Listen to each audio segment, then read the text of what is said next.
So what are you expecting in this report?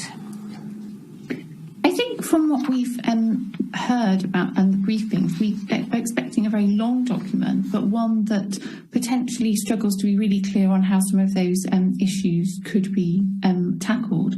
I think that for some reasons that's like really obvious and quite clear why that might be the case. So some of the challenges that the EU are facing are very similar to other advanced economies in Europe and North America, including the UK. So, for example, how do you drive up competitiveness is a really thorny challenge that's hard to address. So I think I'll be looking out for what the report says around improving competitiveness.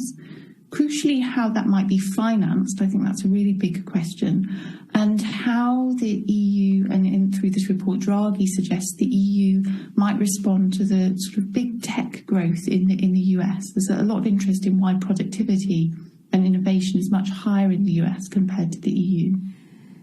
It's a really sensitive time in Europe politically, as we have seen in Germany, in France, across the European Parliament and within the Commission as well. There's been a lot of change.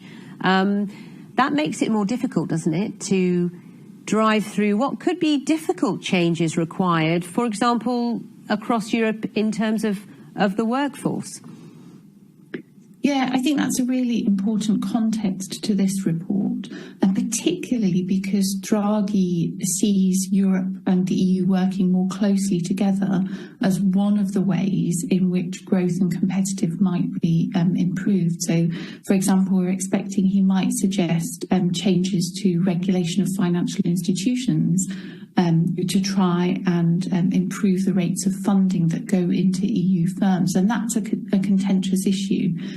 He came through previous financial crises with the EU, so he knows well the sorts of battlegrounds that he's likely to face.